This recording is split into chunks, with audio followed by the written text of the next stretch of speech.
Hey, everybody, and welcome to the John Riley Project. It's Wednesday, December 15th, 2021. We're halfway through December. Christmas is coming. I think we got all kinds of things to talk about today. The big highlight for today is I really want to go through a discussion that Elon Musk had. He was being interviewed by the Wall Street Journal about a week or so ago, and he made a lot of really interesting comments about electric vehicles, about Biden's infrastructure plan, about tax rates and regulations. And there were just so many jumping off opportunities in that video that I thought would be a lot of fun to discuss. So we're going to get into that. And, we'll probably get into some local topics as well, because we're here in Poway, the city and the country, 92064. So I like to cover some topics here in my hometown of Poway and in broader San Diego. So that's kind of the game plan here. I'm trying to experiment a little bit here. I mean, if you're watching on YouTube, you can tell that I'm using a different camera, and this is my Mevo camera, which is the one I usually do. Actually, I was using it early on in the podcast history before I switched to my Sony camera, but I wanted to use this because I can experiment and play with things. Like I can just zoom in on me, or I can move things around. So I've been scrambling, getting that set up and making sure we were good to do the YouTube. And I think we're okay now. So I think we're going to be ready to roll. But welcome. Thanks for joining us. We are live streaming on YouTube and Facebook. That means that you can participate. I welcome your thoughts and comments. Just type them in. They'll pop up on my screen and I'll read them on the air and we'll have a bit of a discussion. So yeah, so it's December 15th. And I think the big news on December 15th is the mask mandate is back with COVID. This came into the news cycle like a couple of days ago, where California officials, Gavin Newsom, or one of the people under his wing, enacted another mask requirement for COVID. The mask requirement is for all public places, so stores and restaurants, and it's going to be for the next month. And I went in to get my mail over at the Postal Annex here in Poway, and there's a sign, and it's funny, this mask issue. It's like, here we go again, right? I'm not an anti-mask guy, but I'm not like a virtue signal mask guy either. For me, it's not that big of a deal, just putting on a mask, going into a store. I don't know. How do you feel about it? Feel free to leave your thoughts and comments. But, I remember I rolled into Postal Annex, saw my buddy Dennis, and he's wearing a mask. He looks at me and he goes, "Here we go again." And he's a good sport and he handles it in stride. And so I think I'm trying to do the same with this, but it's just kind of a tough time here. We're going into the holiday season. This Omicron virus is really kicking in. And we don't really know enough about it. I mean, indicators are that it's going to be more, what's the right word? Virulent. It'll spread faster, but maybe the symptoms aren't quite as severe. So let's hope that the symptoms are milder. But this is Christmas time when we get together with family and friends. We're going to be indoors, so it's just, you kind of wonder, are we ever going to get through this COVID situation? We're now on month number 21, I think, of this cycle. I remember in the beginning, they said 15 days to flatten the curve, and then we'll be, in a good spot. But we're now going on 2 years. My thoughts on this are, I see a lot of people comment on Facebook, and there's some people that are, they just love telling the world that they like to wear their mask. It's like it's a virtue signal device for some people to a certain degree. Sure, they want to protect themselves. Sure, they want to protect other people, but they basically want to tell the world that they're protecting other people. Then I know others. One guy here in town in Poway, we've talked about him. His name's Mike, and he likes to go around purposely not wearing a mask, even where there is a mask mandate, and just challenging it at every step of the way, which surprisingly, he doesn't get as much resistance as you think he would from some of the stories he tells. But anyways, that's where we are with this. What else I want to comment on? One topic I want to just touch on briefly before we get into the Elon Musk interview. Not that I'm interviewing Elon Musk. I'll be showing his interview with the Wall Street Journal on YouTube, and we'll go through a bit of it and comment on it. But I live here in Poway, the city and the country, and there's a recall effort going on for our mayor right now. Mayor Steve Vaus is there's a recall. I guess, there's a process going on where they're collecting signatures. And I don't remember the exact number, but they've got to get roughly about 6,500 signatures to get this ballot proposition, or to get it on the ballot. And I think they're aiming for June of 2022, and to recall Steve Vaus. And the list of reasons for this, they've been covered pretty extensively here in our community. People are upset about some of the construction. They're upset about the way he governs, the way he appoints people to council.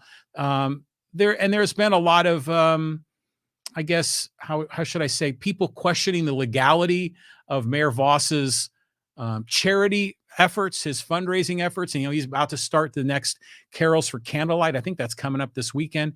But it's an ongoing thing. But the interesting point of this is that the signature gatherers have been at it for about a month, maybe month and a half. And the question is always asked to them, how many signatures do you have? And they are sort of being coy. They won't say, which it makes me believe that, if they had a lot of signatures, if they already had 2,000 signatures, 3,000 signatures, if they were already halfway to their 6,500 number, then they would probably say that. They would probably say, we've got momentum, we've got these numbers to build enthusiasm and to get people on their side. But the fact that they're evasive about sharing the numbers kind of makes me wonder if the signature counts are quite a bit lower, that maybe they're not doing as well as they had hoped. But we never know because they don't share the numbers. But it is an interesting topic. And again, if the mayor of Poway is recalled, if they're able to get the signatures, get it on the ballot, which is going to be a major effort, in my opinion, I would say the odds are against them getting enough signatures. But even if they did, they would still have to get a 50% plus one vote to remove him. But then if they were able to do it, and if the stars aligned and they got it on the June ballot, which supposedly only costs about $50,000. Well, then you're recalling Mayor Vaus with about, what would it be? Like 4 months left in his term, 5 months left in his term. So you kind of wonder, does this make sense? Is it just better just to ride this out and have someone run against him in November? But then, the worst case scenario is if they do happen to get enough signatures, but for whatever reason, they're not able to qualify to get on the June ballot, then they would have to have a special election in July or in August. And then not only would that be a special election for a recall with even less months left in Mayor Vaus's term, but it would then be something that would cost a lot more money. And I've heard numbers all over the map, 300,000, 500,000. I mean, it would be a lot more. Now, granted, if we're talking about a recall of a public official, if the charges against that public official are so severe, then almost the cost doesn't matter. Almost. I mean, because that's what democracy is all about, right? Democracy is we vote people in, and in special circumstances, we can vote them out. I like that. That's one of the things about recalls that I really like, is it keeps politicians on their toes, knowing that they could be held accountable at any time. I think that's a positive thing. But the timing on this is very unusual, just because it is so near the end of his term. And frankly, if for whatever reason Mayor Vaus survives this, and I think if you're an odds maker in Las Vegas and you're setting the table for the odds, you would think the odds are forever in his favor. And so I think there's a good chance that this may not even qualify for the ballot. But if it does, and if it does qualify on the ballot, and let's say he survives the recall, well, in many ways, that's going to empower Mayor Vaus, empower his agenda, his people, and at the same time, frankly, pull the rug out from under a lot of the, how should I say, the vocal minority that is frequently protesting at City Hall. So there's a lot of interesting ways this whole thing is playing out in terms of the political dynamics in our town, the timing, the money, and whether or not Mayor Vaus really should be recalled. the proponents of the recall have made a pretty strong case. Some people think it's serious. Some people don't think it's serious at all. Well, we're going to find out more, and I'll report more as the story unfolds. So, oh my, it is Christmas time, and it appears that the bells are jingling, the halls are decked, and I think we have a guest arriving in the podcast studio. And if you're watching on video, you'll see him, and there he is. It's Santa. Santa, how you doing? Santa's cousin. Okay. Representing Candy Cane Lane. Candy Cane Lane. Okay, so Pete, you have to talk in the microphone. Okay, I'll talk in the microphone. And you can look at the audience because they're all here. They love seeing you as well. So Merry Christmas, everybody. Merry Christmas. Merry Christmas to you. So you were getting a little serious there about Poway, and I just wanted to bring a little bit of what you saw on Saturday night. You toured Candy Cane Lanes. Yeah, so let's share the experience here with the audience. So Pete and his lovely wife invited myself and my wife to their home. We had a nice dinner, and ground zero for Candy Cane. Yes, it's right. I mean, Candy Cane Lane in Poway, if you haven't been there, it's kind of a community of 3 cul-de-sacs that are all joined by a common road. Yep. But it's this little nook in Poway where the people there go absolutely crazy decorating the whole community.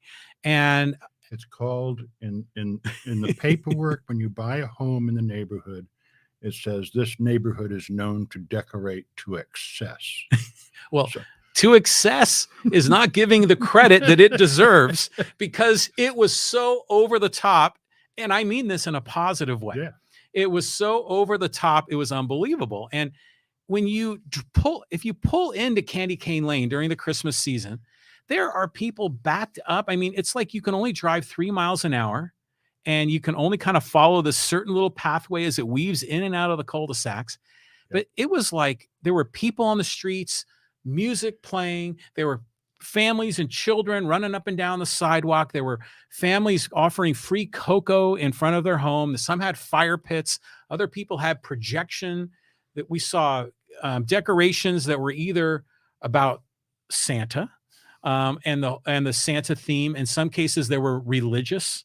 So whether it be Christian or Jewish, we saw both of those in the community. Yes, we have several Hanukkah bushes. Yes. Right, there you go.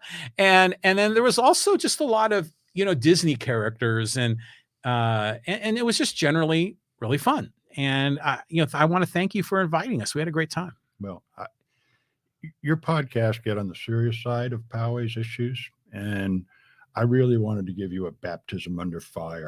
I really wanted you to see what a neighborhood. We've been doing this for 25 years. Yeah, this is a long time event. Back when I could actually get up on my roof and decorate the roof. Yeah, this is a fun time. Now. People tell me, "Oh, your house is beautiful," and I say, "No, it's just short of ludicrous." I mean, it's not beautiful at all. It's a collection of decorations for 25 years. And I tell the story to everybody. They want to know about the candy canes around all the driveways. Yeah, and there are now some store-bought candy canes around driveways, but the original candy canes of Candy Cane Lane is nothing but PVC pipe. All right. Now, when we moved into the neighborhood around October, November of the very first year, we got a flyer in the mailbox. Somebody's just an 8.5 by 11 sheet of paper, and they stuck it in the mailbox, and it was instructions on how to make the candy canes. This was prior to Halloween. Right. So Wendy, she says, nobody's telling me how to make decorations, and she threw it in the trash. So at that point in time, we were going north to LA for family Thanksgiving up there. And we came back into the neighborhood that Sunday night, Thanksgiving weekend night, and the neighborhood was decorated. And they all had these candy canes lining every driveway. So how long ago was this when it was just a candy cane decoration? That had to be 96, Okay. 97. So like 25 years ago. Yeah. Yeah. So immediately we got home and we went routing through the trash looking to where those damn instructions on them make these things. And we found them, believe it or not, in the recyclables. So they were there. And you just heat it up on a barbecue pit and you wrap it around and then you wrap it with electrical tape and you got a candy cane. So it started with a couple of people in your neighborhood that were just sort of community dynamos, some ringleaders, and they just kind of got everyone organized. They wanted a sense of unity to the cul-de-sac. Okay. All right. Where all the driveways would be similarly decorated. It was their only theme. You could decorate the rest of the house however you wished, but they really wanted to encourage the unity of the candy canes. Was it intended for just a single cul-de-sac in the beginning, or did they really go for the 3 cul-de-sac community? I have no idea where they distributed that 8.5 by 11 sheet of paper around the entire neighborhood. But in my frantic attempts to join in, I can only say Butterwood Court. I can only speak to Butterwood Court. I don't really know, because walking the neighborhood didn't exist then. Right. All right. I mean, this is a neighborhood where you go to work, you're waving to your neighbors, and that's about it for communication for the entire year. Right. But what it evolved into was starting on Thanksgiving weekend and the first, that week that follows into December, you're out in your front yard decorating and you're talking to your neighbors and you're finding out who they are and who they find out who you are. And it's a real neighborhood feeling. Yeah. So that was the big plus, was in the month of December, we were a neighborhood with neighbors talking to neighbors out in front of the house, putting decorations together. But at 25 years ago, it was just a neighborhood thing. It wasn't like you were this special attraction that people drove, miles and miles to come see. No, if you had forgotten something like a vegetable for dinner, you could go out at 6, 7 o'clock and go get vegetables from the store with no problem. Can you do that now? No. No. If you need to do any shopping whatsoever, you have to do it before 5 o'clock, because after 5 o'clock, the street is packed. Yeah. All right. Then people started parking their cars and walking the neighborhood. And that's probably in the 15-year category, 15 to 20-year category is when people started parking and walking the neighborhood. Of course, if you park your cars on the streets, people who are driving can't see the decorations because they got to park. The whole cul-de-sacs are lined with parked cars. So that's when people started putting trash cans out in front of their house to prohibit people from parking in front of their house, so the decorations could be seen. Okay. Well, that moved everything out on Carriage Road, which is not a big thing because the crowds were not that intense, and we had Somerset Park there. I mean, there's nothing, there at night. So then it got worse over the last 10 years, and now it's, thousands of people walk through that neighborhood. Oh, yeah. I mean, there easily could have been over 1,000 people there on Saturday night, just for a few hours. Right. Because there were people parked blocks and blocks away. I mean, on Carriage Road, going up the hill to the Palisades. Well, it's also spreading too, John. You got to keep in mind that what we have created it's almost as contagious as COVID. Yeah, I think so. Because it's not just the 3 cul-de-sacs anymore. It's spread out. It's going down Carriage Road. It's going up into the Palisades. Yeah. People are decorating. And I love the hell out of this. This is the way a neighborhood should be. Yeah. All right. And I'm not talking, houses that can't even be seen from the road. I don't expect them to decorate the house. You can't see it without being on their property. But neighborhoods where the houses are on the street, damn it, for 1 month out of the year, let's be neighbors. Yeah. let's talk. But it's gotten to the point now, there's so many people that roll through that neighborhood. It's probably hard to connect with your neighbors. Yeah. Because it's just turned into this sensation. No, because you notice the fires in the driveway, the Yeah. fire pits. Yeah. Well, that sort of circulates around the neighborhood. All right. So the people that you saw gathered around the fires were probably 2 or 3 houses gathered together, or an extra friends. Ah, okay. Okay.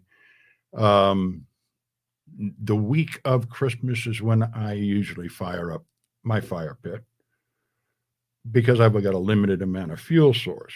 Okay. The popsicle sticks that I have throughout the year, popsicle sticks, folks. If you're watching this on Facebook or YouTube, you can see the Santa likeness is due to popsicles, 40 calories per popsicle. Okay. But I save the sticks. Really? So that's your fuel? That's my fuel. Popsicle sticks? Popsicle sticks. You must have a lot of popsicle sticks to get a fire going. I'm keeping Stater Brothers in business. Okay. Actually, I had to abandon Stater Brothers because they couldn't keep up with my demand. So I'd go to Walmart and pick them up there. So augment the supply of popsicles. Okay, so that makes sense. And so I guess the fire pit is sort of like an unofficial signal to your neighbors to come by and visit, and let's just enjoy our company, right? Okay, yeah, that makes sense. And it also attracts the people who are walking by. It attracts them to come up and warm their hands or whatever by the fire. Yeah. And you can engage in conversation and find out who they are and Yeah. what's going on with them. I mean, I think I told you the story about my special visitors. I'm not sure I told you Saturday or not. We were walking the neighborhood, but on Christmas Eve, about 7-8 years ago, I was out in my driveways. Chris, don't listen. I was smoking my cigarette. You, Santa? Yeah, I wasn't dressed to the nines. Right. I didn't have my Christmas Eve uniform on. No, I was just out, and there was a couple coming down the street, and she was dressed in an evening gown. Really? And he was dressed in a tuxedo. And that's just not Poway. That's not. Right. Well, you don't ever see an evening gown and a tuxedo in Poway. Yeah, that would be unusual.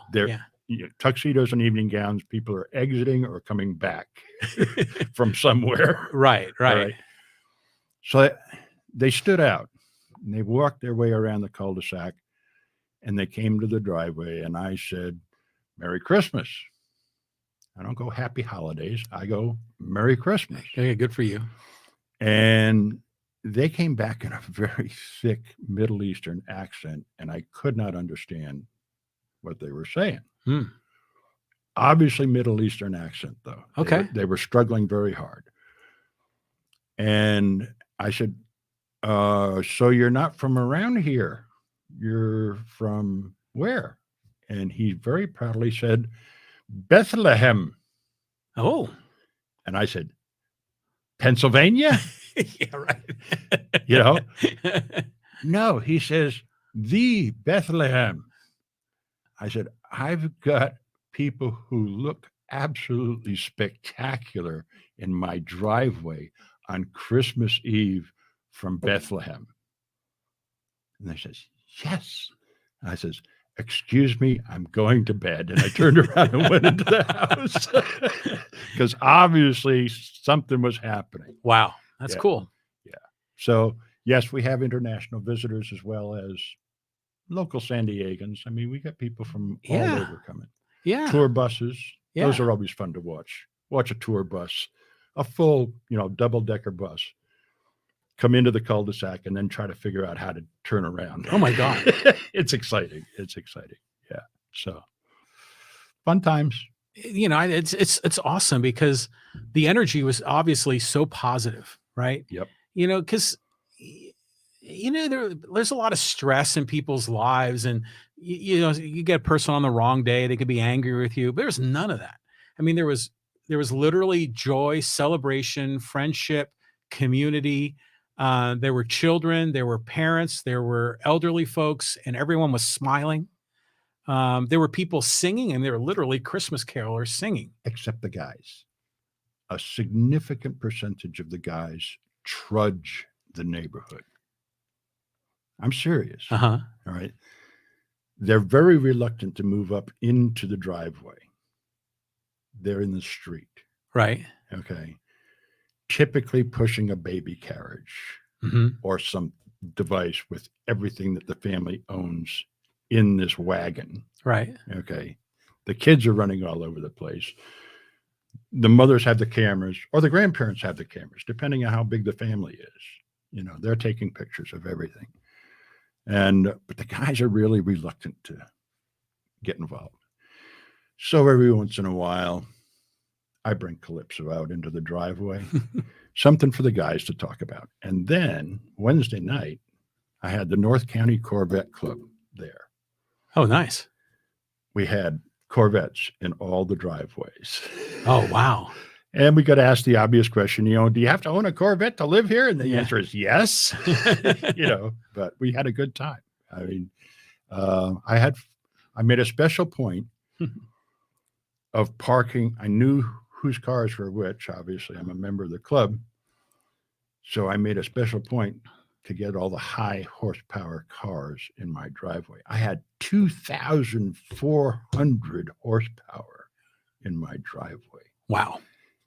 That's great. Yeah. All right. That happened. That was the Wednesday before you came. Yeah. Yeah. So like a week ago today. Yeah. Yeah. Yeah. So I've been told ever since that Saturday when we were spotted on our ride around the neighborhood that I shouldn't be talking about horsepower anymore. Dressed as I am, folks, I'm told to be using reindeer power.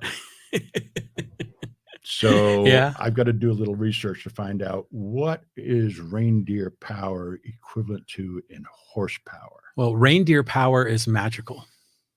So maybe it can't be measured. There's got to be some way to measure it. Anyway. Anything else you want to know about Candy Cane Lanes that you didn't find out about? Well, again, folks, if you're watching the live stream on YouTube or Facebook and you have a question for Santa's helper, or questions, cousin, pardon me, for Santa's cousin. Yeah. Or if you have questions about Candy Cane Lane or comments, if you've been to Candy Cane Lane, you want to share your experience, just type them in on Facebook and YouTube and we'll see them here. We'll read them on the air. But, I know there's other Candy Cane Lanes, or similar. Yeah, there's 8 of them in the San Diego County, 8 neighborhoods that are recognized as, neighborhoods that decorate to excess.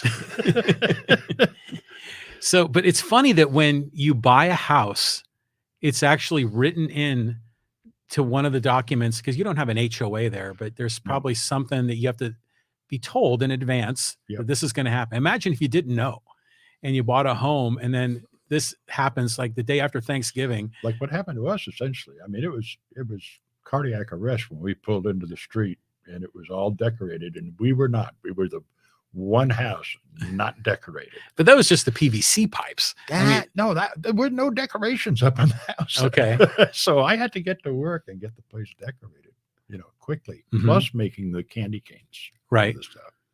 So, yeah, and then the storage issues. People want to know about the storage issues. Oh yeah, where I store it all, and. Being an ex-submarine sailor, I know the advantages of nooks and crannies, and I can hide Christmas decorations in every little nook and cranny. Well, I'll say this is that your wife also does a spectacular job decorating the inside of your home, which is unbelievable. It's like I was walking into a Christmas gift store. There were so many Santas and figurines and pictures on the wall and just decorations everywhere. It was splendid. I was in a completely different environment. For family and friends, we have the games for inside the house. Yeah. Where you have to count the number of Santa Clauses on display, the number of snowmen on display, and the number of elves on display. All right. Well, there were easily over 100 Santas that I saw in your house. Oh, very easily. Yeah. I mean, you're about 30% of the actual count. But it's got to be redone every year Well, yeah. because we keep adding to it. I mean, she bought a Santa that I think is great. It's His Santa is dressed in pajamas. This little ceramic Santa is dressed in pajamas. He's holding a mug of obvious hot chocolate with mushrooms on it. Yeah. Right. And it's obvious he just woke up. You know, this is Christmas morning Santa Claus, and he's right in the kitchen now. He's our kitchen decoration for Christmas this year. And I think he's great. Awesome. So the kids are going to have to spend a little bit more time in the kitchen counting the Santas this year. So, okay, good. Yeah. So, well, I mean, if folks, if you're listening or watching the podcast, if you haven't had a chance to go to Candy Cane Lane in Poway, I recommend it. It's, what's the main cross streets there? Okay. Coming from Poway Road. Yeah. Okay. You're going to go north on Carriage Road. Okay. Go over one speed bump. Okay. And take a left. Okay. All right. If you're coming from Twin Peaks, you go up into the Palisades, take a left, go over one speed bump, and take a right, and you'll be there. Okay. Actually, it's easier than that. If you're coming off of Poway Road, Poway Road, go north on Carriage and follow the cars. Yeah, that's exactly right. That's what we do. If you're coming off of Twin Peaks, turn on the Palisades Drive, go up the hill and follow the cars. Yeah. That's what we're when after 5. Yeah. But you're right. It's spreading like Omicron throughout that community. Yeah. And it's a great event. I mean, it's so much fun. And the energy was so positive. Yeah. And it's a really great showcase of our community here in Poway. And, it shows it's a great thing that despite our differences, and I'll tell you, politically, there are differences in the cul-de-sac. Okay, I'm sure. Yeah. Okay. That's just life. But at Christmas, oh yeah, that's all set aside. It's all set aside. Yeah. And we are a neighborhood. Now, does everybody come out? Not everybody comes out all the time, but once they're out, they're engaged. Right. And that's the important part that we're talking. Most of the time it's about, well, should we put a string of lights across the houses and dangle it out? Well, we did that one year and we got in trouble with the double-decker bus because he came down and the string of lights was interfering with the passengers on the top of the double-decker bus. Yeah. So, yeah. And City of Poway got a little upset when we were using the lamppost as the trunk of a Christmas tree. They didn't go for that. But they've become very helpful. They put up a caution sign entering the neighborhood. The City of Poway put up please be mindful of your trash. Right. So yes, we don't have as big a problem with people dumping their coffee cups and snacks and stuff around the neighborhood as they were. Well, I noticed that there's some well-placed trash cans along the walk, which is great, and people are using it and they're courteous. Yep. But it is funny. I noticed that some of the street signs, which are kind of technically city property, are fully decorated. Fully decorated. And it's good that the city could be a real Scrooge on this if they chose to. Oh, they could. Yeah. But that's when you get to the worker bee level in the City of Poway. Yeah. Everybody I've ever run into is very good. Yeah. Yeah. That makes sense. I'm on first name basis with the guys that come around and read the water meters. Oh, right on. We had issues years ago and we've talked to him and that's how I got to know him. Nice. So, it's the changes that are coming into Poway it seems in an amazing trend right now, and the general, everybody here knows I ran for city council. And the overwhelming thing I heard from the people that I talked to was, does it have to happen all at once? Right. do we have to go to 4 stories right off the bat? Mm-hmm. You know, can it be an evolutionary type thing Yeah. first? That's reasonable. That was a reasonable and one step at a time, Mm-hmm. slow progress. But no, that's not the way it's happening. So, you know, if I lived on Garden Road now, I'd probably have a 20-minute commute to get to Interstate 50. Well, you know, I was on Poway Road this morning, Mm-hmm. and obviously the construction hasn't started at the bowling alley thrift store location. Mhm. It's just fenced off. The construction at the Poway Commons is, at least near the street, is gone. I mean, 2 lanes, both directions. Everything was rolling fine this morning. Not when I went through. Okay. They had one lane shut down, so they were doing something with the manhole. Okay. It's very close to what's the street by Jack in the Box? Pomerado. No. By Taco Bell. Excuse me, Taco Bell. Terrascan. Terrascan. Mm-hmm. Yeah, it's my district. I should know this. They don't. But Yeah. there was something with the manhole cover. They were Okay. it's not right, and they had one lane shut down. Okay, then that can be havoc. Yeah. And then you go down further where the outpost is, and that's a big hole in the ground, and it's stuck, and it's not happening. But at least there's no disruption any longer in front of the Right. street. Right. And then Pomerado is kind of getting a little easier to navigate too. I was actually impressed with the ride over here just now to crash your. I'm sorry, I'm dominating this thing. I'm going to get out of here and let him get back to Elon here. Well, Santa didn't, drive Calypso. Santa took the reindeer and the sled and flew over Poway, right? No, I came down Pomerado Road. Okay. And I was amazed at how level and smooth Yeah. it was. And I'll tell you, my tires, I'm going to replace them now. They're being on order. They're going to be at Discount Tire. I'm going to go get my tires changed at Discount Tire tomorrow. Or Friday, I don't know. But I was amazed with my stiff old tires. That road was very smooth where they've paved.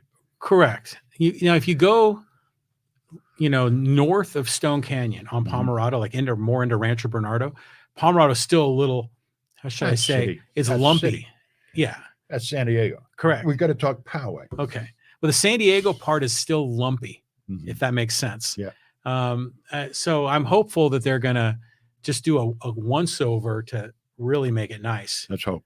Yeah. Let's hope. But I guess the grander point is that I think we're starting to see some light at the end of the tunnel for the gas line on Pomerado Road. Right. And then the Poway Commons, there's far less disruption on Poway Road than there's ever been. Right. And that's positive too. Yeah. Until the next wave. Yeah. Yeah. Which I got you. It's come that way. Mm-hmm. But anyway, that's, I wanted to stay Christmassy. Okay. Right. We keep it positive. But thank you for inviting Kim and I at your home. And it was wonderful. It was a great time. The best soup I've had in decades. You like that? It was really good. It was a warming factor because it was cold that night. Oh yeah, it was. But just the whole neighborhood and then the horse and carriage was unbelievable too. 2 horsepower. 2 horsepower. I mean, this was like, if you're a Seinfeld fan, this is like when Kramer had, remember old Rusty that was the horse and ate the Beef-o-Reno. So it was like one of those, with a larger, bed, like a pickup truck bed, sort of in the back, where there were 8 or 10 of us that piled in, and that was wonderful. And so thanks for inviting us. We got some comments here on the live stream from Dennis Page. You make a great Santa, Pete. What do you think I've been working on all year, Dennis? You see me around town. So yeah, this was for this year. I had to be Santa for this year. Yeah, for sure. I think it's no awesome. Fake beard, no fake hair. This is genuine Santa look-alike. Right. You're authentic. Yeah. And Dennis, just to let you know, we went over to Hawaii. The beard was almost as long as it is now.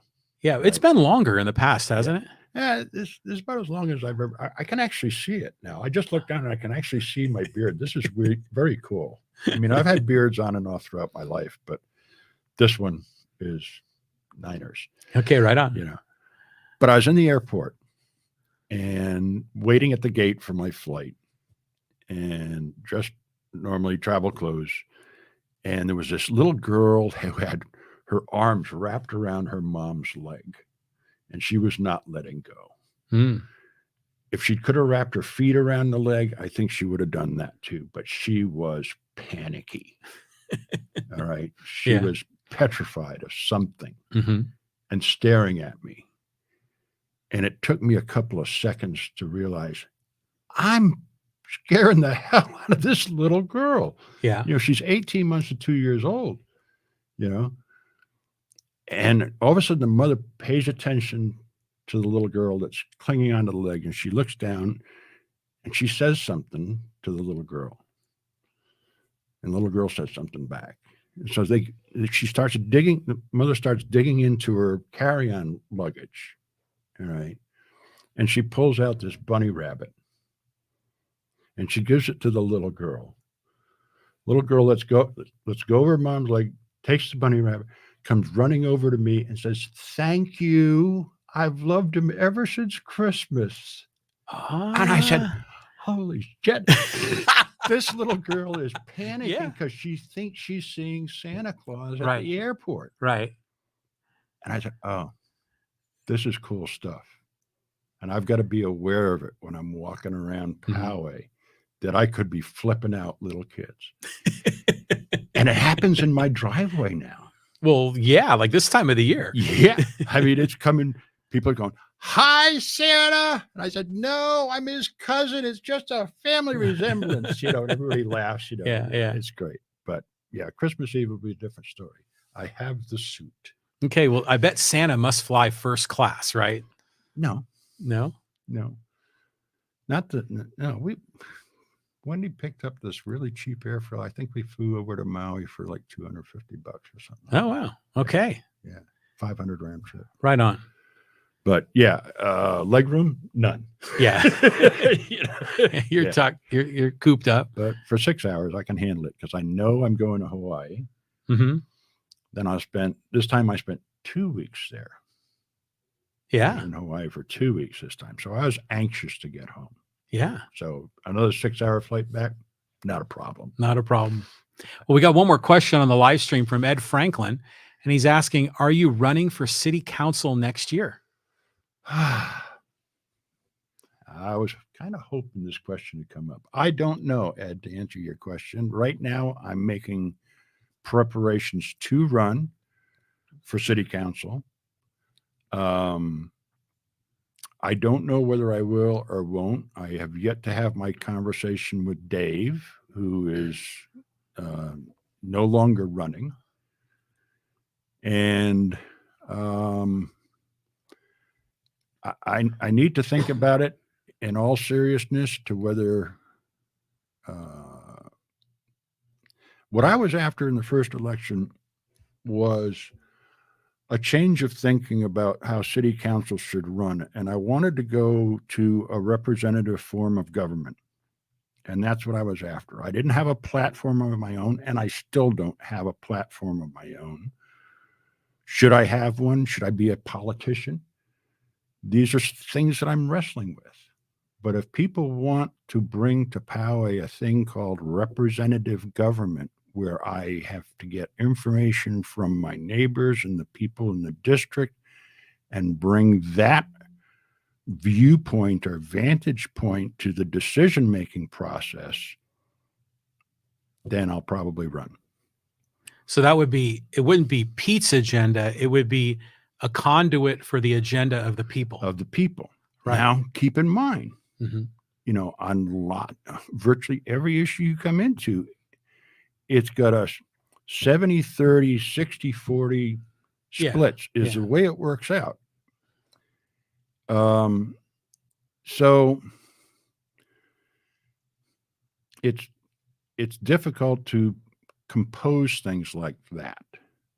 in a representative. And that's what one of the things I'm wrestling is, how do I represent all the people? All right. Well, that's what I got to work on. If I find a solution to it, I'll be running. Mm-hmm. But do I go with the majority? I should. That's what democracy is founded on. Right. Okay. But I also feel very badly for the few people who are adversely affected by things that take place in this town. Mm-hmm. The vast majority of people are now complaining about the construction on Poway Road.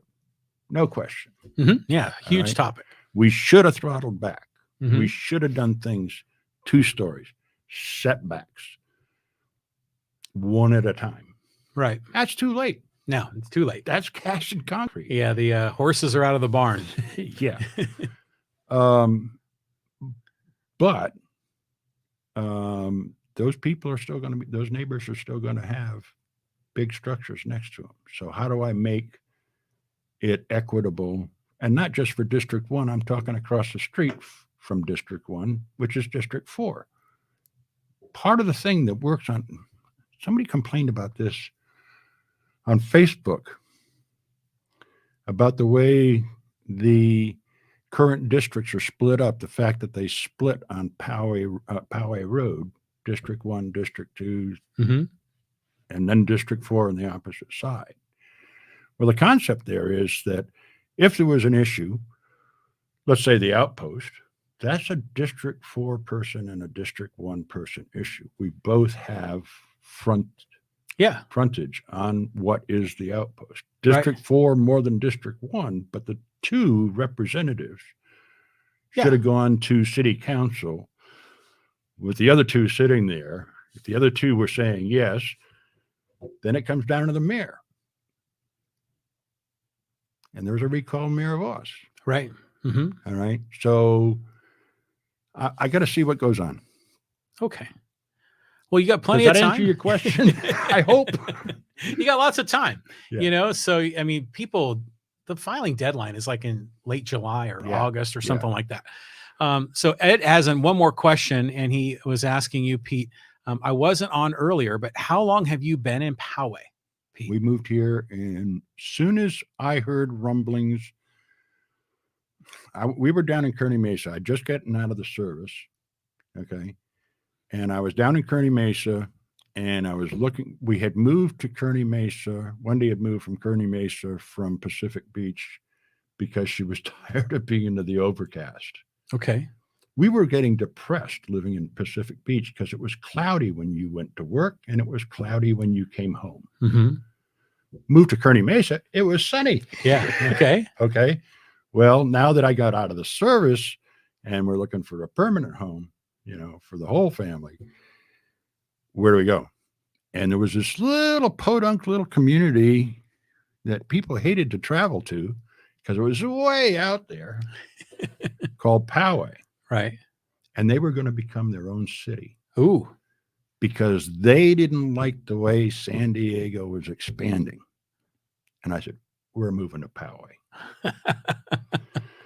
So, yeah, I didn't have the money at that point in time to buy the place, but we bought a rental and we moved into Hill Country Drive in District 4. Mm-hmm. Then the industrial park was talked about. I fought against the industrial park. That's right at the end of my street. Hill Country Drive was going to stare into the industrial park. Right. All right. It's like up the hill, right? They were going to change Pomerado Road, which they did. Mm-hmm. All right. They were going to put in this new road all the way from the freeway out to 67 and take all of Poway's traffic away. And they did. Sort of. Poway Road's thicker than ever. Community traffic is way up because we got people from North County coming down into Poway to go to work in the South Poway Industrial Park. Right. Twin Peaks is a busy street. Yes, it is. All right. So things happen and you fight them. They happen anyway, and you got to put up with the mess. All right. So, yeah, I came to Poway right when they became a city. So 1980 is like I like to say, to answer your question directly. Okay. But it's because, The reason we came to Poway was school system. Yeah. Our kids were entering school age. Right. And there's no argument there that the school system was very good. All three kids went on to college from Poway with no issues. Right on. So, yeah, it was well worth that. And on Hill Country Drive, I slowly watched San Diego coming over the hill. So I moved to East Poway. Okay. Off of Garden Road. Actually, not Garden Road. It was Golden Way, the last street before you hit Garden Road. Okay. All right.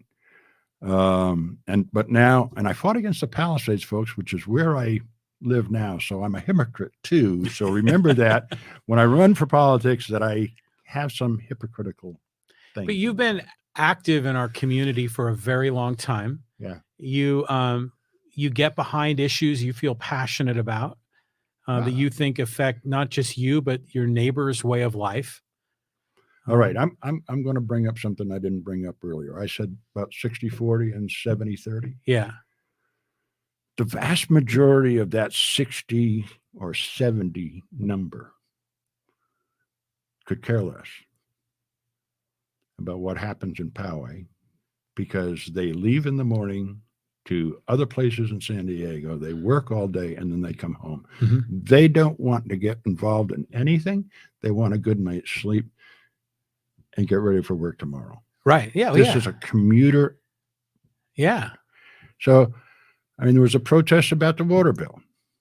People were complaining about the water bill. I said, well, did you sign the protest? Did you sign a petition? No. Well, how can people hear you? Yeah. If you don't make it visible that it bothers you. So one of the reasons I got away is, how do I represent the people who are the 60 and 70 percentile, but don't do anything, don't say anything. They're like a form of a silent majority, you know? Bingo. Yeah. You can't have that in a representative government. No. People have to let you know. Correct. So, But people are busy with their lives. They're busy, you know, going to work, getting their kids to school, getting their kid to soccer practice. I mean, yeah, sometimes they don't have the time, the energy, or the interest to really get involved in civic matters. And for that, this community is a great community. Come down to Candy Cane Lane. The people that come through that Candy Cane Lane at Christmas time are great people. Oh, every one of them. Every one of them. Yeah. And Christmas brings them out of their house. That's right. So, got a couple more questions here. Did you say you were a submariner? Yes. Well, now we really are going to get into something here. Yes. Before you jump on whatever bandwagon you're going to jump on, let me clarify. I was what they call a rider. If you were a submarine sailor and you hear me describe it as rider, you know exactly what I'm talking about. So yes, I valued my time riding submarines with every bit of passion I can possibly muster. They were the most fantastic people I ever worked with. The missions were absolutely spectacular, and they've allowed me to have a very good life. Well, you've shared with me in the podcast and separate from the podcast some great stories about your adventures and the people you met and the things you learned and the things you saw along the way. But there's also a lot of times where we're talking about submarines and you have to stop short. Yep. Because you're not allowed to talk about certain things. Yep. And I respect that. I mean, you take great pride in what you did in the Navy and on a submarine. What we did. Excuse me. Yeah, you were part of a group, part of a collective. Part of a group. Yeah. Now I was a little bit more. I was the maintenance guy. So I was one. Yeah. Okay. Yeah. But the mission had a lot more people involved. Of course. Of course. And everyone plays their part. Yeah. Yeah. I swept the floors. Hey, someone's got to sweep the floors, you know? No, in all honesty, it's exposed to me to technologies that have done me well throughout my life. Yeah, but So, you've told me stories. I mean, you did a lot more than just sweep the floors. I mean, come on. yeah, I mean, you've shared with me all the stories of Yeah. working on sonar that and, I can. yeah, that Yes. you're allowed to share. But Yeah. if you get to know Pete, you'll learn more about submarines than you probably would ever thought you'd learn about in your whole life. I've never really known much about him until I met you. It's absolutely amazing. 9 years of my life I spent in the service. Yeah. 3 years submerged. Submerged. 3 years submerged off of the face of the earth entirely. 3 years on shore duty. 3 years in school. Okay. That's They trained me for 3 years. And remember, if I told you at the beginning, I joined the Navy because my dad wanted me to go to Brown University after high school. And I said, no, I'm done with school. it's Ivy League school. Yeah, I'm done with school. I don't want to go to to. school. I want to do stuff. I want to be active. I want to do things. Yeah. So I joined the Navy and they put me in school. So,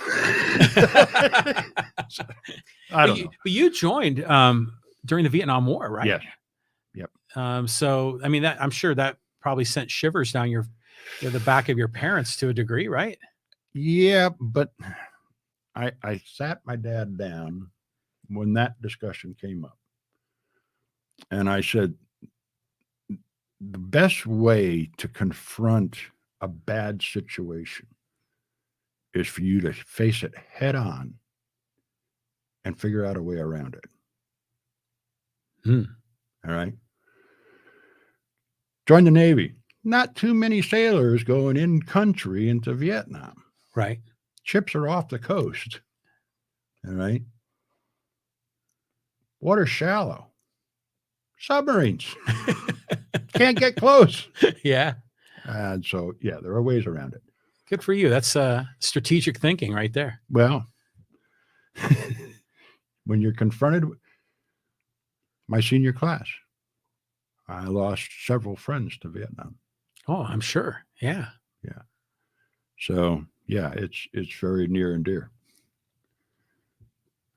So Ed Bright brings up a couple of points here on the live stream. He says, well, that's exactly my belief about the community. You're talking about Poway.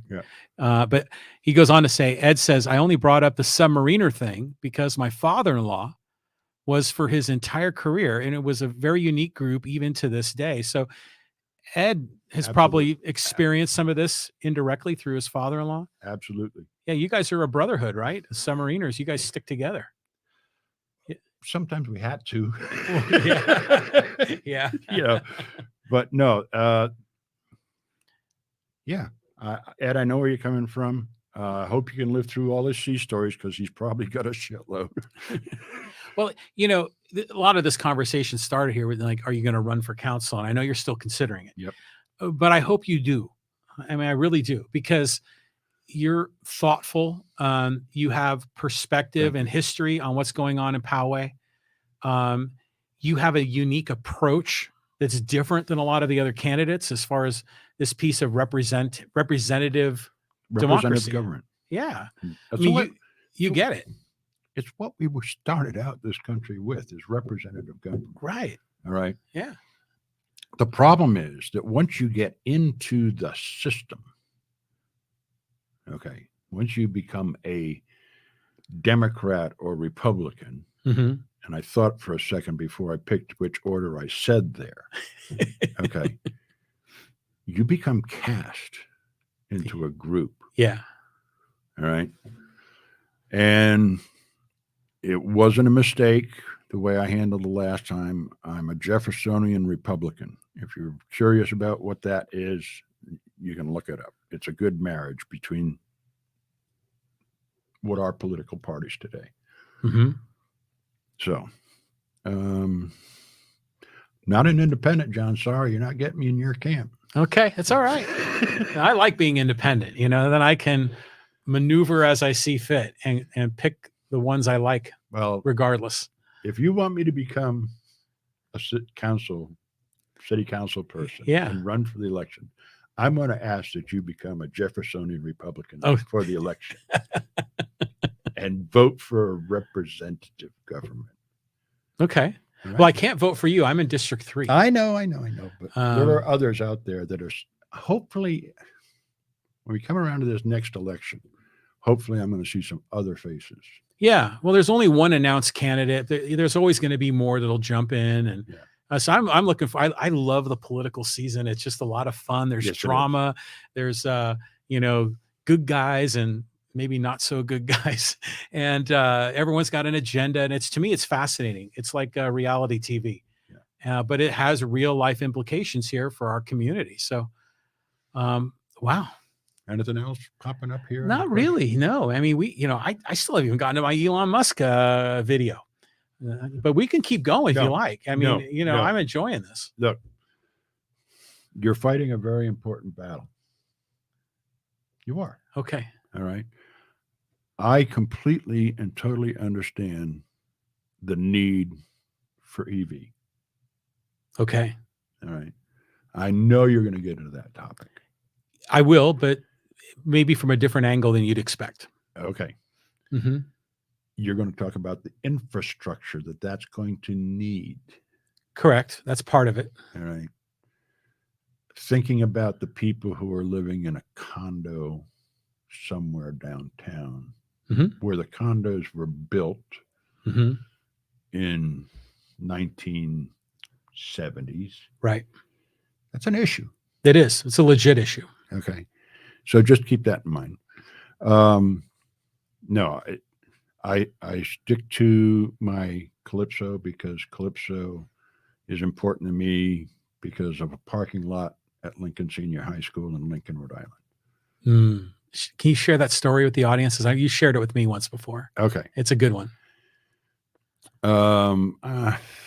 You want to go into details or just a quick one so you can get on with Evan and I can It's up to you. I mean, who am I to tell Santa what to do? Yeah.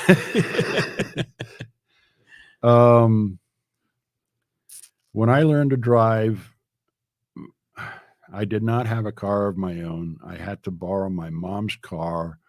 It was a 64 Chevy Biscayne, brown, 4 doors. It didn't even have a radio. Oh, man. I had to buy a transistor radio about the size of your keyboard there, which sat on the bench seat. Okay.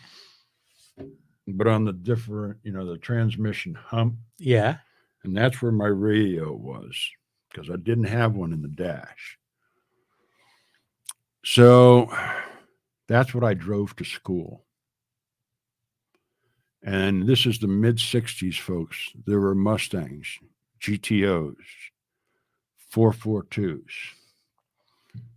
Camaros, Stingrays in the parking lot. And I was parked all the way down at the far end, furthest away from the entrance to the school in my brown 4-door Biscayne. And I had to walk past all those other cars every damn day. And so, that became a sports car.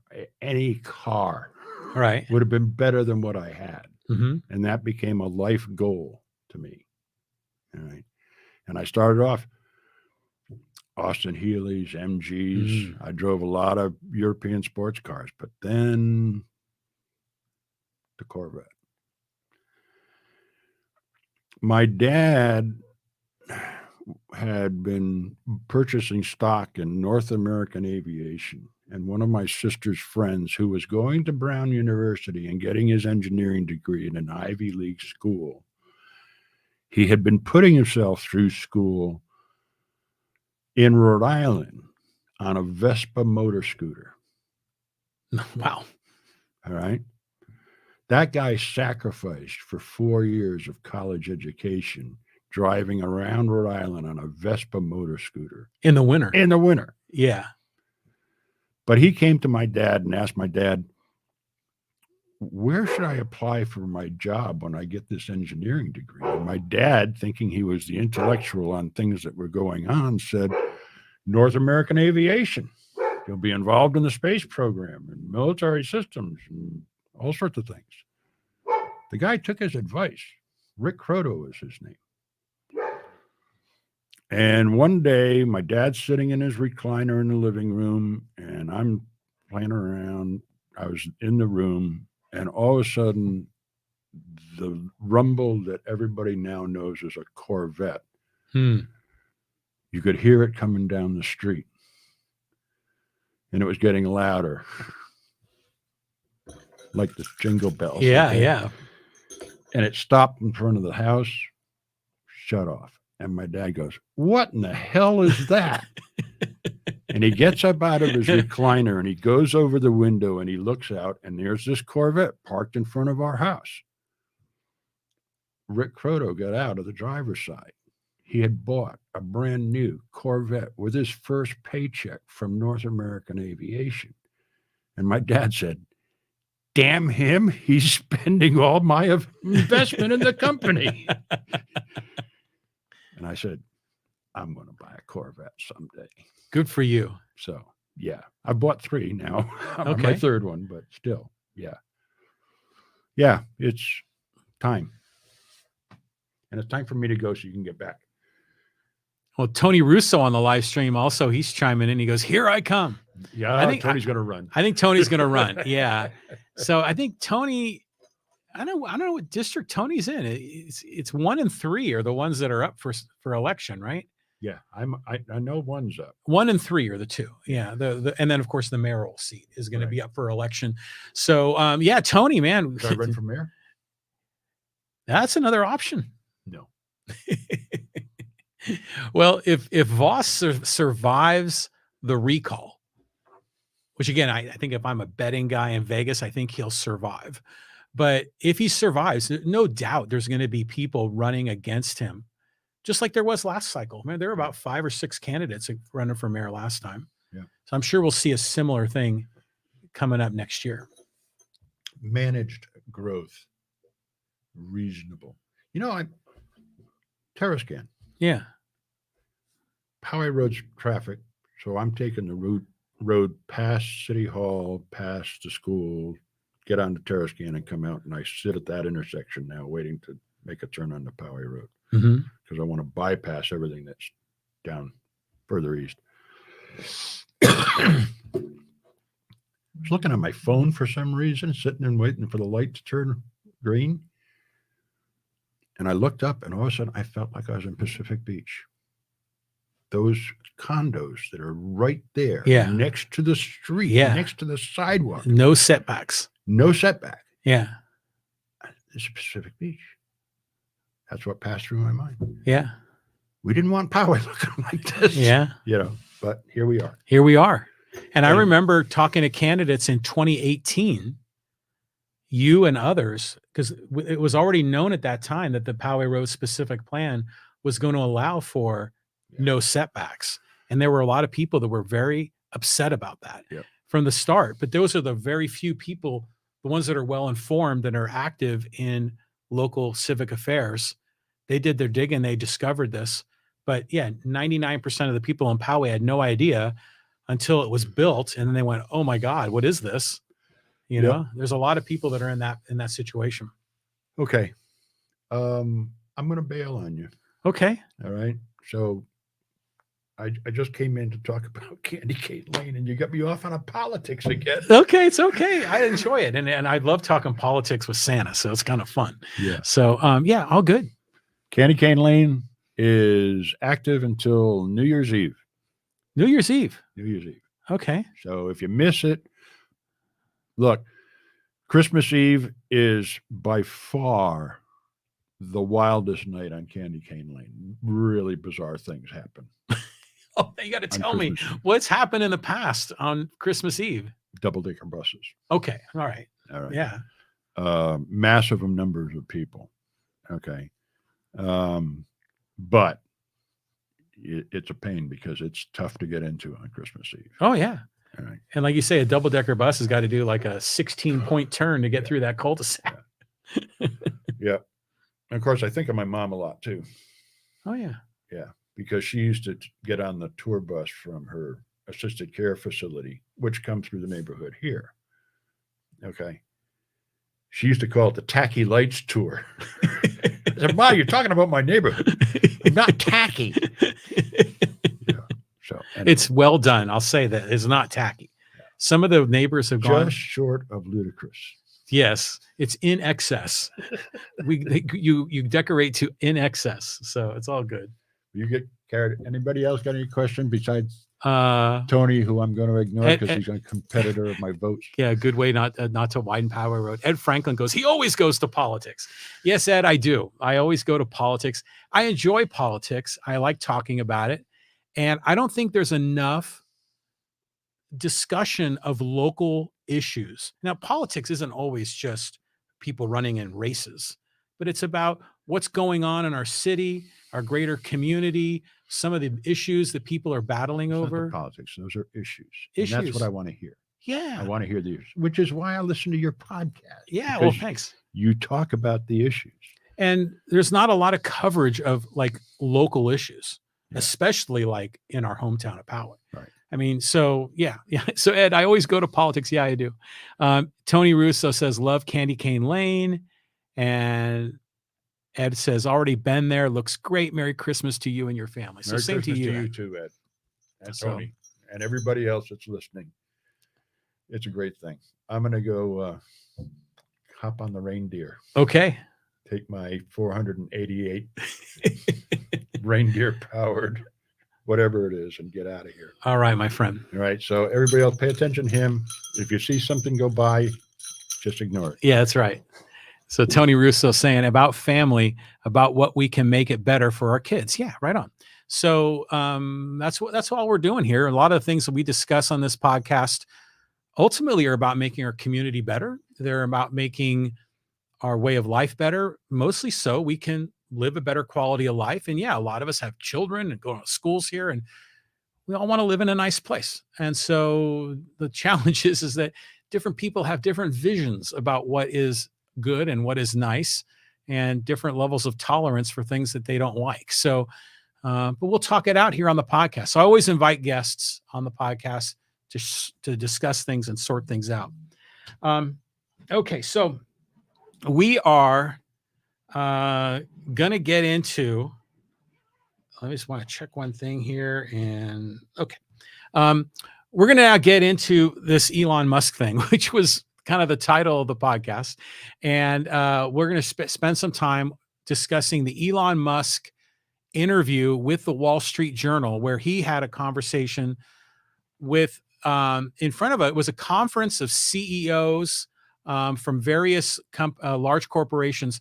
And, you know, they brought in Musk. He was there by satellite. And Pete, we'll see you later, my friend. See you. Okay. He was brought in by satellite and from his plant in Austin, Texas, and was discussing things about electric vehicles, about infrastructure. They talked about SpaceX. They talked about taxation and government regulation and government involvement in business. And it was really amazing. It's like a 30-minute interview. And I'm not going to play the whole 30 minutes, but I'm going to play part of it.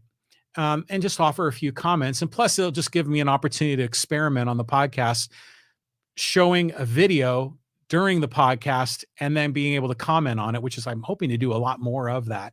So it's just not me in a monologue. But just to kind of make this more local before we jump in, you know, here in San Diego, they just approved a $160 billion plan by SANDAG, you know, the San Diego Association of Governments, to do this massive transportation infrastructure bill, right?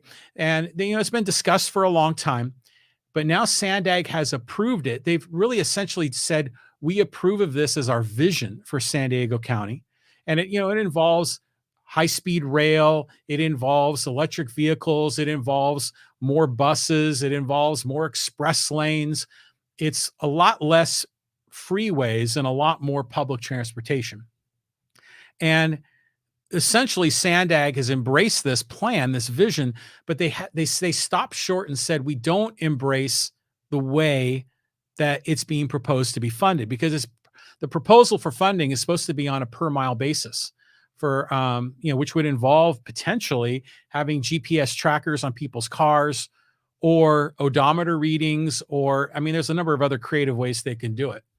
But they stop short of that, and I think ultimately that's going to have to come to a vote of the people to approve it. But the point is that this is all part of the planning process for the future vision of San Diego County, and it's all part of the evolution of how these ideas are discussed, how they're debated in public, how they are approved by local political leaders, which Sandag is partly that, and then eventually the voters. So it's all part of this process. And right now there's a lot going on. I mean, we got like Biden's infrastructure bill, which we've talked about on this podcast, that's having a big impact on transportation. But then there's a lot going on with Tesla and a lot of these other companies. And so that's what made this Elon Musk interview so darn interesting. So what I'm going to do here is I'm going to play part of the video, and he starts off being asked some broader questions about government, and he gets into the federal budget deficit and a few other things. And I just want to open up the discussion on this. Again, I welcome your thoughts and comments. Feel free to type them in on the live stream on either Facebook or on YouTube. Okay, so here we go. We're going to do this screen share, and we're going to pull up the Elon Musk video, and it should be on our screen here. And I'm going to play the video, and we're going to play here. And this is the portion where he's talking a little bit about, they were asking him if Joe Biden was going to give him a friendly call. He said, I don't think so, because he's been zinging some barbs at Biden. And I think the two of them don't necessarily see eye to eye. But let's hear what Musk has to say here. It's like the federal budget deficit is insane. It's like $3 trillion. Federal expenditures are $7 trillion. Federal revenue is $4 trillion. That's a $3 trillion difference in, if this was a company, it'd be a $3 trillion loss. So I don't know if we should be adding to that loss. That seems pretty crazy. Something's got to give. You can't just spend $3 trillion more than you own every year and expect, don't expect something bad to happen. I think, this is not good. Well, Mitch McConnell's actually saying. So right here, we're seeing Musk. He's commenting about the federal budget deficit, which I love, because usually when CEOs are being interviewed, they usually sort of kowtow to a lot of what the government officials have, and Musk doesn't give a damn. He calls it out like he sees it, and he says, because this is leading up to some of the discussion on the infrastructure bill, and he's saying how it's just senseless the way the federal government is managing finances, that there is no sense with, any sort of fiscal prudence, fiscal responsibility. They just spend our money, sink the nation deeper into debt, and seems like no one cares. Matthew Brannigan on the live stream says, the first thing I'm thinking is, what in the hell has he done with his hair? Which is great. So I'm going to continue with the video here. I may elaborate on that. The deficit is more than $3 trillion when you look at the future obligations. So it's $7 trillion of current expenditures, but it's much more than that if you look at future obligations for Social Security, Medicare, and so forth. So we're running this incredible deficit. Something's got to give. I don't know. This can't keep going. Well, So again, great that he's doing this, but yeah, Matt, his hair, unbelievable. So if you're watching the video, I don't know what in the hell Musk has done, but he has like shaved the sides of his head on both sides, and then the top of it is just this mop top flop of hair. And have you noticed? I don't know. This is a thing I've noticed with a lot of leaders when it's like Boris Johnson, the Prime Minister of the UK. Donald Trump is another good example. And there's a lot of others where it seems like some of these leaders, these, kind of business celebrities, political celebrities, they're embracing the crazy hair in a way. It seems like it's not just carelessness, like they don't care.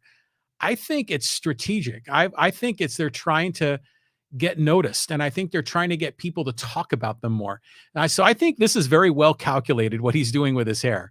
Matt Brannigan says, it looks like a badly fitted toupee. And I agree. It just looks ridiculous. But, people are paying attention to him because Elon Musk is, the world's richest man. He's worth, I don't know, like $350 billion.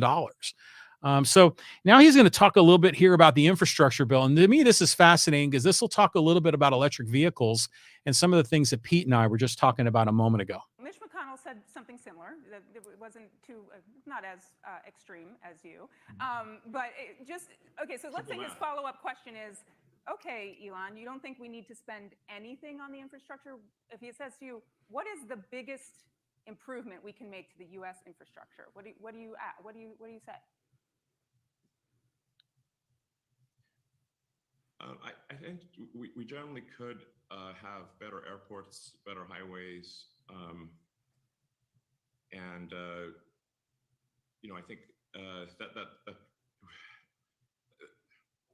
especially in cities that are congested, we've got to do something to deal with the extreme traffic, which I think is some combination of double-deckering freeways and building tunnels. But if we don't do something, we will be stuck in traffic for forever. And as autonomous vehicles come to the fore, and it's easier to drive without going through the pain of having to drive yourself, which is absolutely coming, and will be one of the biggest transformations Yes, ever in human civilization. we've talked about this a lot There will be on this more cars podcast. on the road, and the traffic will get much worse. And so we really need to do some combination of tunnels and or like I said, double-deckering freeways. I'm not a big believer in flying cars. They're basically helicopters with wheels, and people don't want See, what I love about this is he's talking about, fresh ideas. And, he talked a little bit about autonomous cars. And this is the vision that I'm fully on board with. Because when cars are going to be autonomous, we're going to see safer driving. We're going to see people being able to get where they want to go much more quickly. Now, there will be potentially more cars on the road. And that's why he's talking about having double deckering the freeways and tunnels, which I think is pretty innovative. But it's that kind of thinking I think that's important for us to, get beyond, because a lot of times we see, how should we say, we see the current road system today and we say, how could it possibly work for us in the future? What are the things we need to do? And immediately the conversation usually always goes to some form of mass transit, whether it's rail or bus or something like that. But there's rarely ever any other kinds of discussion, any other alternatives. And I like that Musk is talking about it. Now, granted, he is the CEO of Tesla, and Tesla makes self-driving vehicles, and some of their initial technology is very promising. I have a Hyundai Kona electric vehicle, and when I don't have self-driving mode, but it has sensors on it that are unbelievably good. That when I'm on the road, it will tell me when I'm getting near the edge of the lines, if they were on the freeway, and the car will actually turn on its own to stay in the center of the lane. It has that kind of intelligence now. And this technology is going to just keep improving and improving till we get to the point where our cars are going to be essentially like the Johnny cab that was in Total Recall, the Arnold Schwarzenegger movie, where it's an automated attendant, an automated driver. And then when we have automated electric vehicles, we're going to be able to have cars travel in swarms. We're not going to have looky-loo traffic because we won't have humans that are going to be distracted. Humans won't be trying to drive and look at their phone at the same time. So it's going to be safer, it's going to be faster, and it's going to be better. And I like how he's embracing this. Now, I want to get to his comment here that I found to be very interesting, where he talked a lot about the role of government. And let's go to that spot here. That you think government should really just be hands-off when it comes to innovation. Though with this bill, there is a lot of support for EVs, and it could be the biggest change that we've seen throughout the country in terms of the infrastructure of EVs, and it helps Tesla. What do you think the role of government should be? I think the role of government should be that of like a referee, and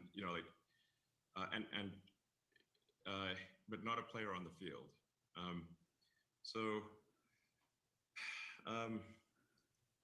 Generally, government should, I think, just try to get out of the way and not impede progress. I think there's a general problem, not just in the US, but in most countries, where the rules and regulations keep increasing every year. Rules and regulations are immortal. They don't die. There's not a natural, occasionally you see some law with a sunset provision, but really otherwise the vast majority of rules and regulations live forever.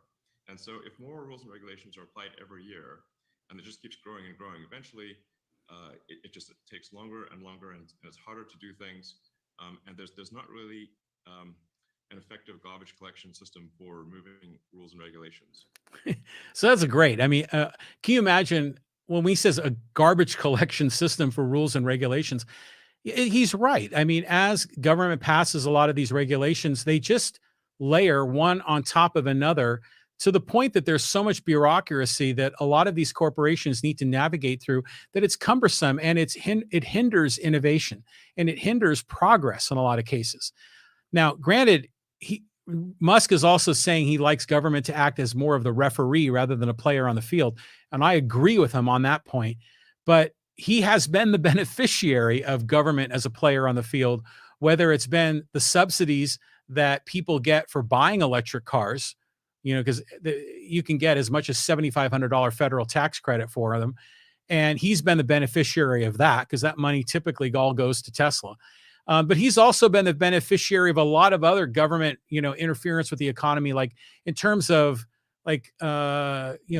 carbon tax credits and those sorts of things, where really his business, Tesla, if it wasn't for the carbon tax credits, it would have been probably a losing money proposition the last few years. It's only been because he can sell carbon tax credits to other automobile manufacturers like Ford and General Motors, is he's able to put his company into the profit line, into the black, as it were. So it is a little hypocritical for him to say this, but I do like some of his message here. But he goes even further, and let's go beyond it. And so gradually this hardens the arteries of civilization, where you're able to do less and less over time.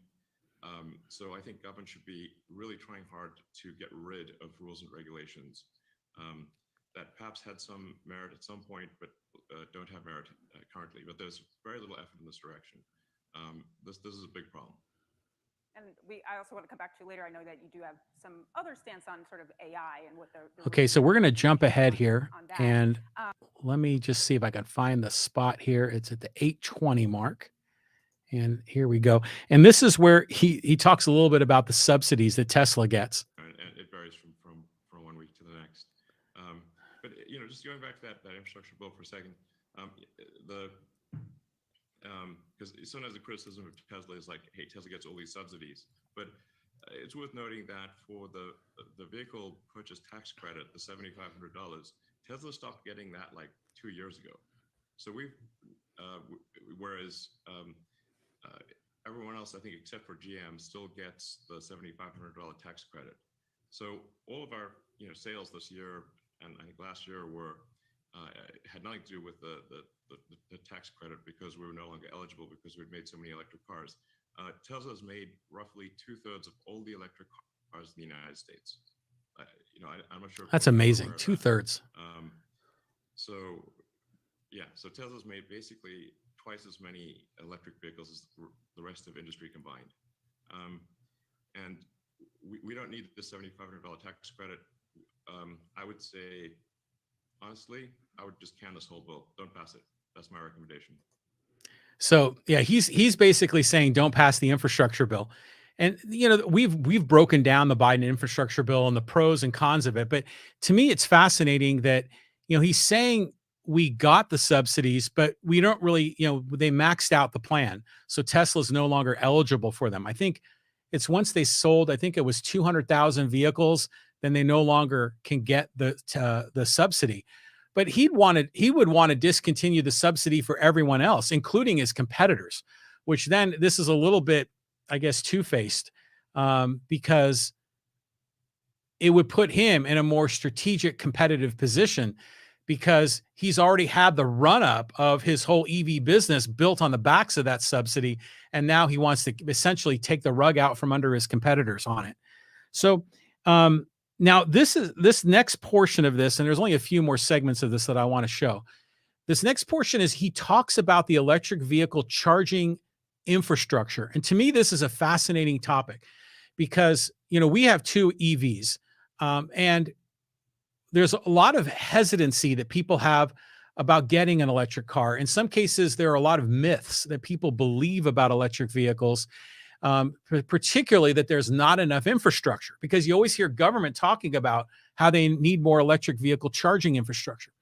The reality is that, at least for a family like us, 90% of our driving, we charge from our garage. We have a charging station in our garage.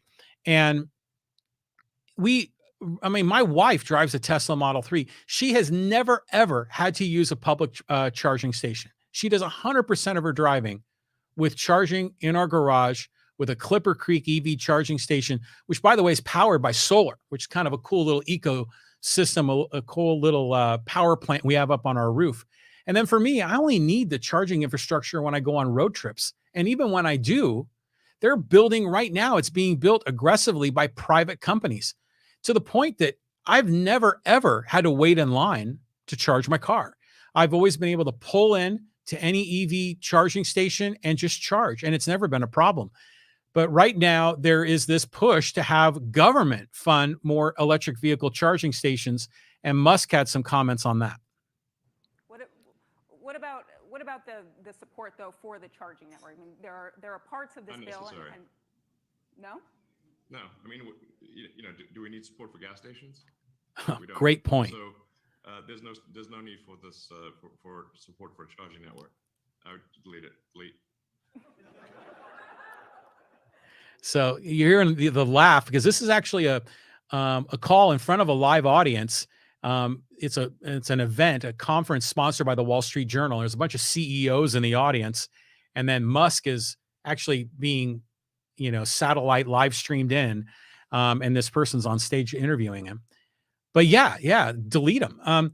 Now, funny thing is, when Pete was here, if you remember, right before he walked out, he commented about electric vehicle charging stations and how it's troublesome. Like, it's easy for someone like me because we've got a 3-car garage and we can, install one and it's no problem. But if you live in an apartment, if you live in a condominium complex that's been around for a while, well, you may not have the ability to put a charging station in. Now, some condo people have their own private car garage. And that was true of us when we lived in Carmel Mountain Ranch. And we could have put in an EV charging station back then if that was a thing. This was back in the 90s.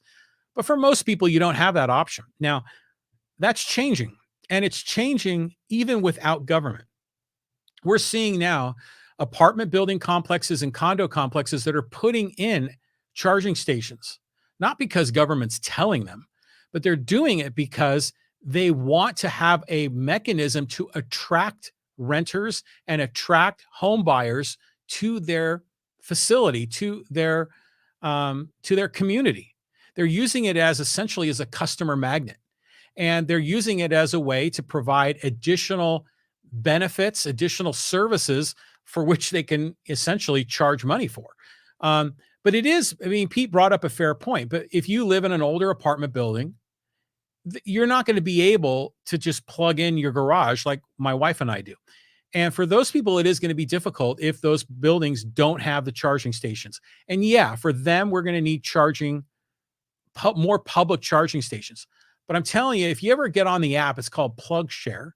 You can see where all the electric vehicle charging stations are located. And already, sure, we'd love to have more infrastructure, but it's not like there's not enough. There's already a lot, and a lot of it is not being used. A lot of it is still idle. How often do you drive by a gas station and there's 0 cars there? Rarely, but that happens all the time with electric vehicles, where the EV charging station is just empty. And I'll drive up to these things. There'll be 4 or 8 units and they're all empty. And I'll just roll in and plug in, and it's not a problem. Every once in a while, there might be a second or a third person, but I've never had to wait in line. Now, granted, as EVs become more prevalent, more people own them, there's going to be a need for more charging stations for sure. We don't have enough now to meet future demand, but I know that a lot of people have this perception that there's not enough infrastructure right now. And that's one of the reasons that they don't get an electric vehicle, that they're clinging to essentially a myth. So Musk had his comments about that. And the next segment here, I'm going to just do 2 more segments of this video. The host went on to talk a little bit about Musk kind of downplaying the subsidy and how that impacts his competition. So let's hear this segment here. Okay, all right. I'm literally saying get rid of all subsidies, And but also for oil and gas. if you think about also how this affects your competitors, is that impact how some of your view on this? I mean, maybe they need it. I don't know, but I think just generally, I'm in favor of deleting subsidies. I mean, when we started Tesla, there were no EV subsidies at all, and gasoline was super cheap. We did not anticipate any subsidies. That came later, and that came the $7,500 tax credit came as a result not of Tesla activity, but of General Motors lobbying for it. So you know, I would just say just delete them all. All right, but there's some other good things in this bill that some would argue. I mean, a lot of money earmarked for R&D. Would you want to put that towards something? No. Okay. All right. See, now again, if we just there is a hypocritical angle to this, because he was collecting the subsidies, right? And now he wants to delete them, which would put him in an advantageous position. And even though, yes, someone like General Motors might have been the ones lobbying for the subsidy, well, General Motors is a huge corporation, right? They could find a way to fund this. And they've already done some great things with the Chevy Bolt.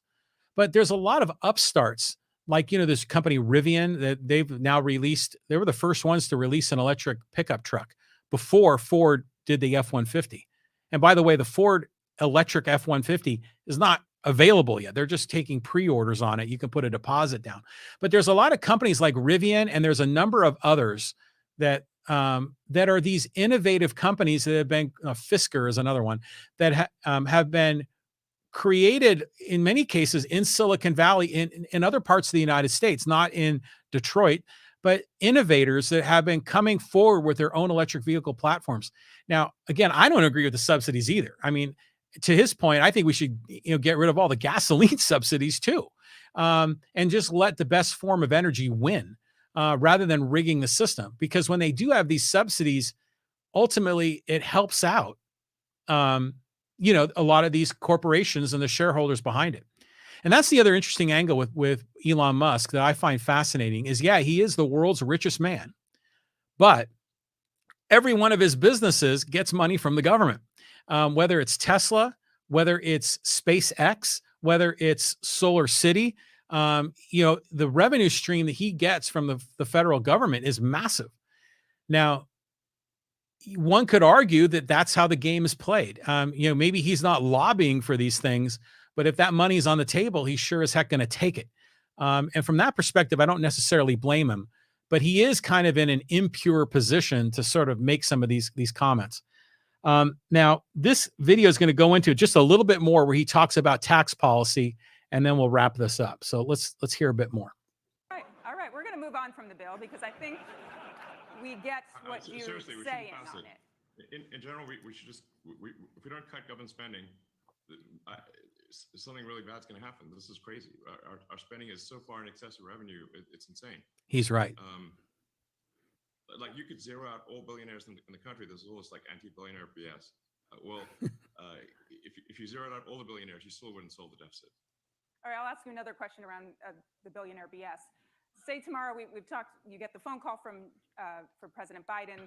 Next day, actually, we decide we elect you to Congress. Somehow this happens. You're now working on tax bills. You're working on tax policy. How do you tax someone like you? How do you tax billionaires? I mean, first of all, I pay a lot of tax. I mean, my marginal tax rate is like 53%. So that's not trivial. Yeah, 53%. Now, it's funny. There's actually just in the last few days, there's been a Twitter war between Elon Musk and Senator Elizabeth Warren from Massachusetts, where she's angry that he's been made, Time Person of the Year, which actually you can see on my YouTube screen as one of the recommended videos.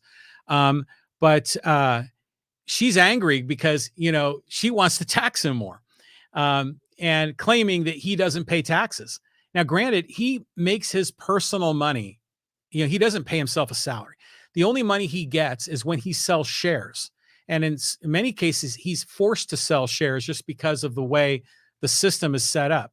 And so when he sells those shares, he's paying capital gains taxes on them at the federal level and at the state level. And, does that add up to 53%? I'm not sure, but it's not like he's not taxed at all. But let's go a little further with this video. And then obviously there's asset-based taxes, the sales tax, and everything else. There's also the estate tax. I think the estate tax is a good tax. Like if you think of